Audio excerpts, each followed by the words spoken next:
City of Stevens Point Redevelopment Authority meeting, recorded August 3, 2021.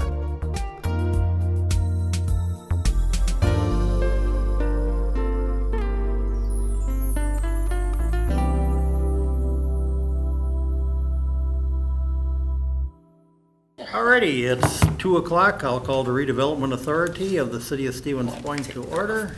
Director, take the roll. Schleiss. Here. Gardner is excused. Kneebone. Here. Cooper is excused. Kemeter. Here. Laddick. Here. Barrett. Here. 5-0. We have a quorum. Number 2, persons who wish to address the board on specific agenda items other than the public hearing must register their request at this time. Those who wish to address the board during the public hearing are not required to identify themselves until a public hearing is declared open by the chair. Anybody registered, Director? No, sir. No, sir. Okay, so we'll skip number 3. Number 4, presentation of 2020 audit report by Baker Tilly. All right, I remember to get off mute. Can everyone hear me okay now? We can. All right. First off, I want to thank you guys, having Baker Tilly as our auditors once again. I'm calling from Madison, Wisconsin today, and I'm a manager out of the Madison office. Carla Gogan, the partner on the engagement, sends her regards. So she is the one who ends up signing the report. So we can kind of start off with the financial statements I have pulled up here. First off, we can go over, I'll go to page Roman numeral I. The opinion here is laid out 3 main sections, kind of discussing management's responsibility, auditor's responsibility, and finally the thing that city cares about the most is the opinion. I'm happy to report that there was a clean opinion or unmodified opinion. Essentially, the authority is presenting their financials in accordance to GAAP and following all the rules that are required for financial statement reporting.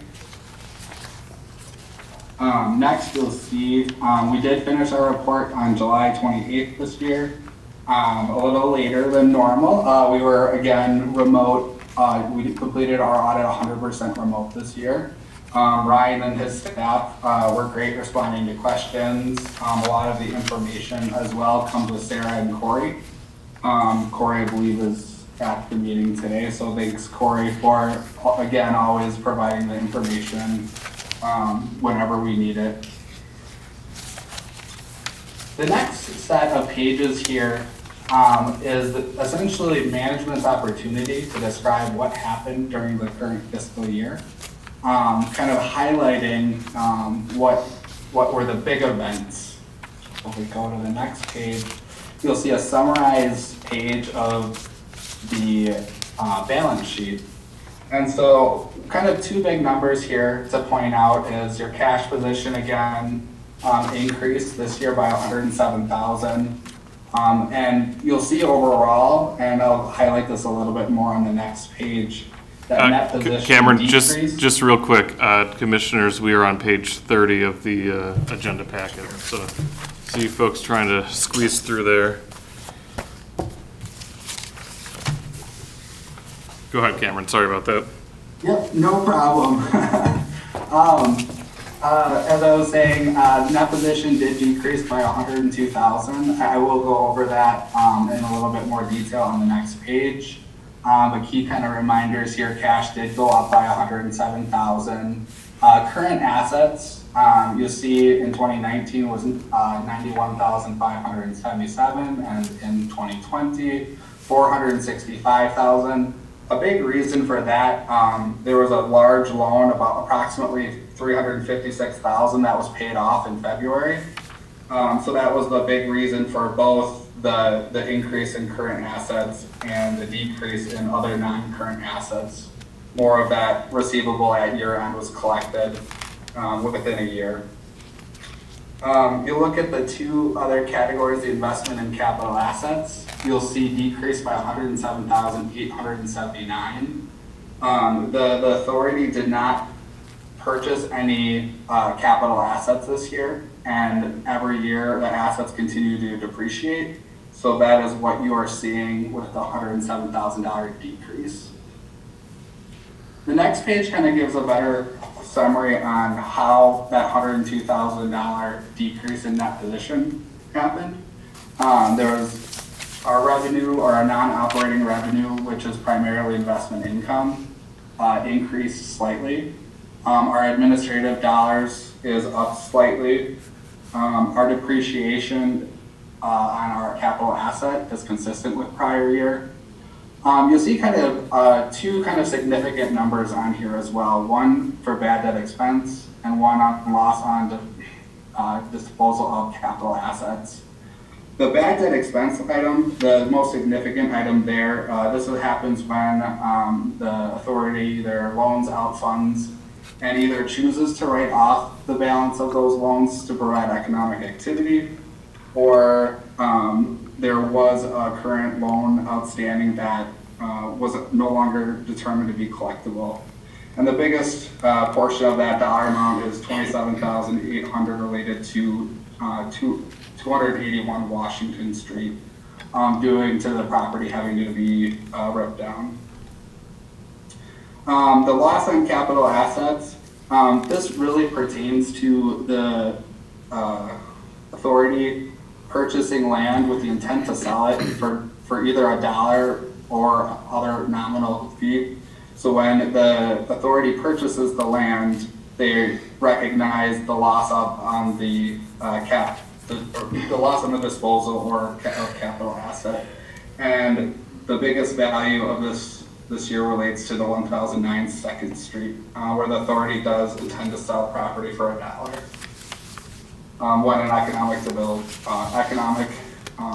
opportunity arises. Any questions on either the summarized balance sheet or income statement?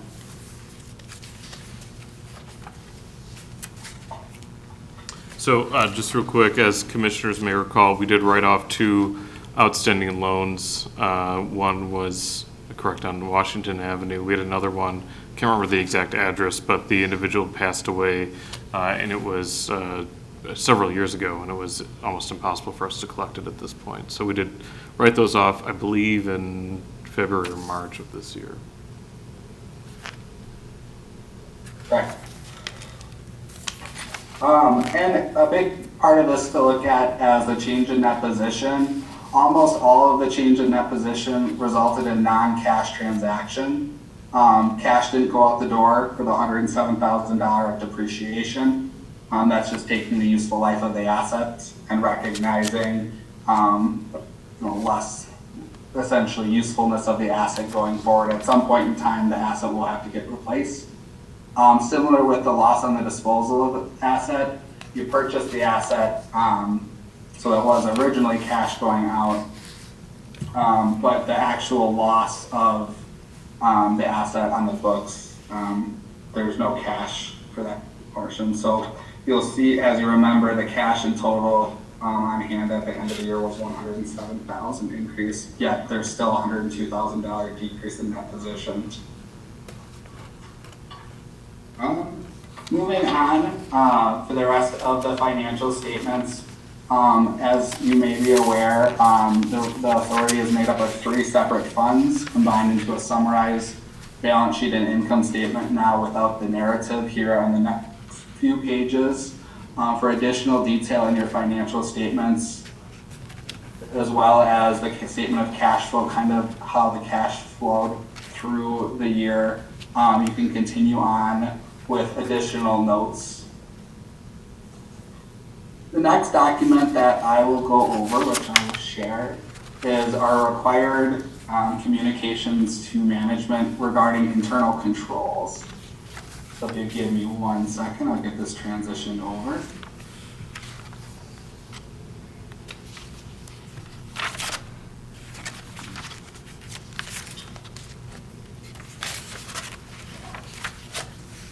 Alright, and it looks like it has appeared on the screen.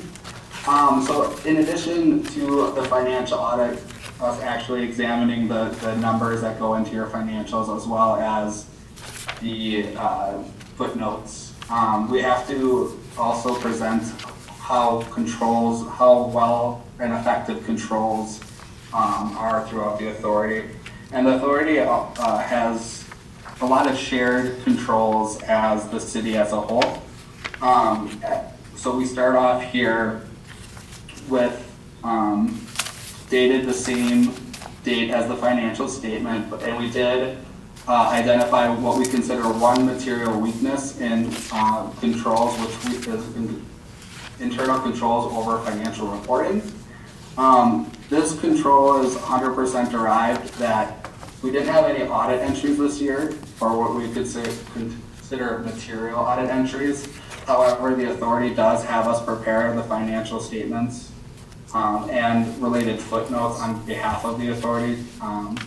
And so as a result of us preparing those financials, we are required to report a financial weakness in financial controls or over financial reporting.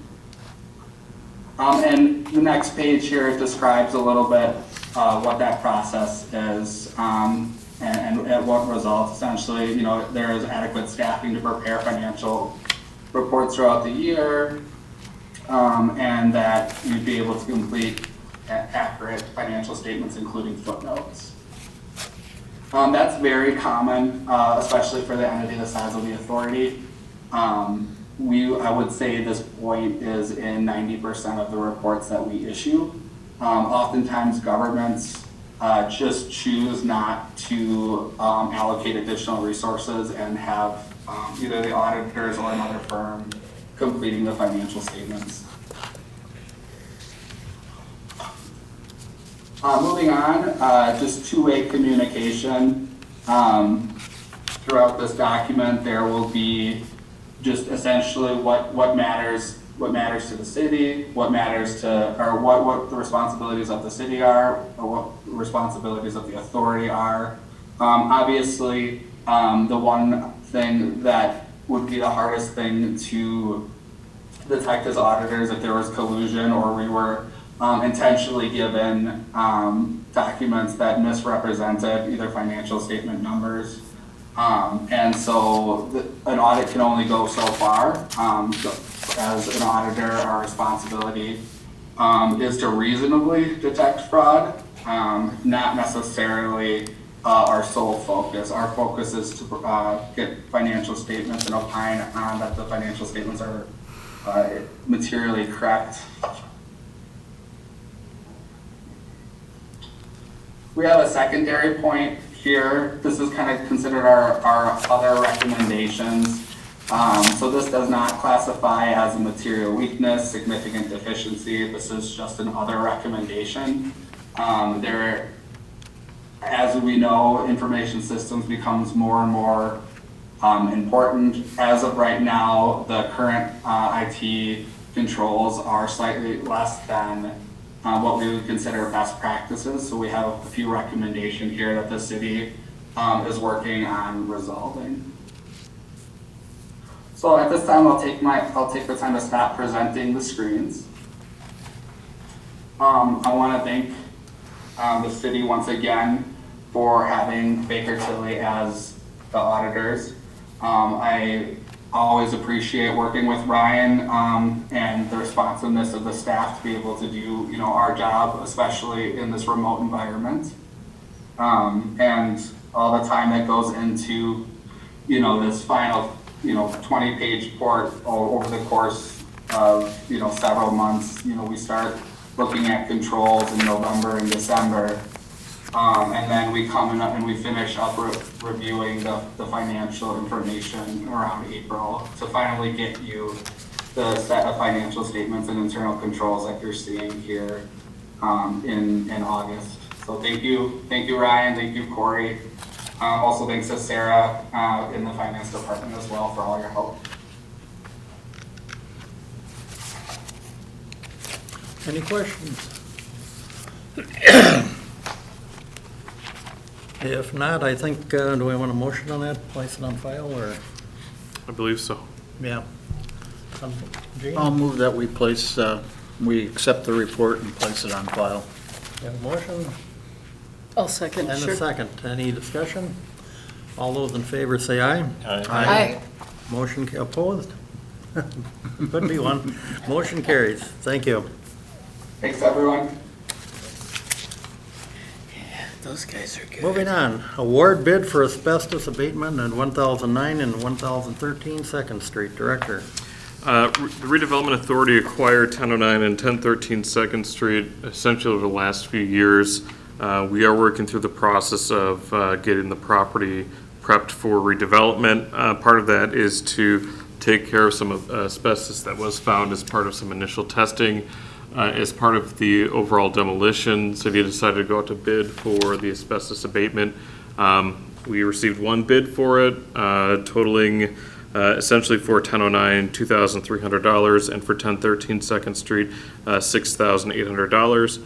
Just for the authority's understanding, 1009 is the small building between the Bellevue Lumber Building and Kim's Barrel Inn. 1013 is the Bellevue Lumber Building. So the only other thing that's still outstanding is there is a tank in the basement of the Bellevue Lumber Building. We're trying to determine whether or not that tank needs to be removed prior to demolition. And if it does, it's likely to come in under cost. And we could probably have that removed before we go through the asbestos and demo process itself. So would recommend approval as presented.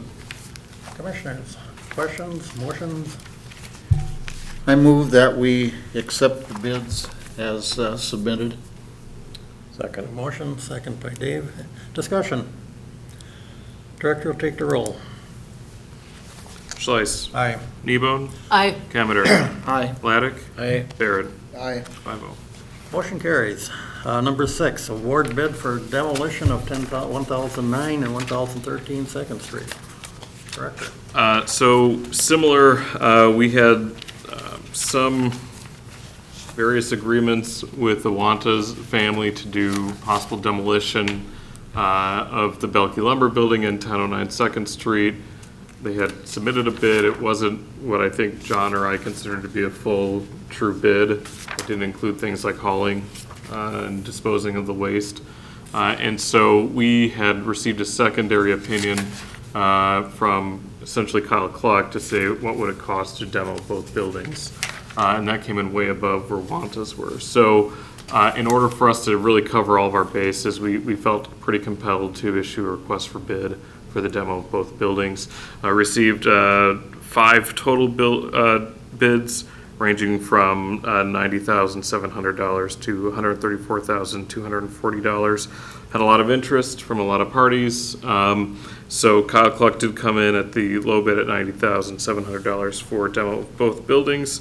So would recommend signing that agreement with Kyle Cluck and getting those buildings demoed. Is that a cost not to exceed? That's correct. Alrighty. Commissioners? I'll make a motion to award Kyle Cluck the demo for 1009 Second and 1013 Second Street. Motion for Kyle Clark. Is there a second? I'll second. Discussion? Director, take the roll. Schleiss. Aye. Kneebone. Aye. Cameter. Aye. Laddick. Aye. Barrett. Aye. 5-0. Motion carries. Enter into closed session pursuant to Wisconsin statute 19.89, or 85, excuse me, paren 1, paren E, for the deliberating or negotiating the purchase of public properties, investing in public funds, or conducting other specified public business whenever competitive or bargaining reasons require a closed session related to the following. A, negotiating a possible development incentive and land sale of the property located at 1009, 1013 Second Street. B, negotiating a possible redevelopment, excuse me, I don't know my problem today. Possible development incentive and land sale of the property at 1016 3rd Street. C, review proposal for the redevelopment, repurposing the 1700 Strongs Avenue. We have a motion to go into closed session.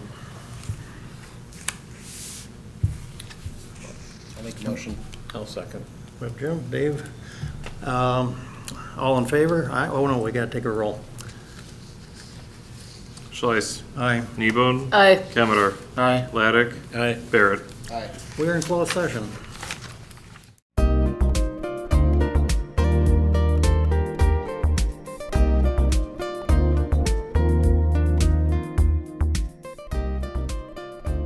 Videos of these meetings are available for viewing on the city's website, stevenspoint.com/videos.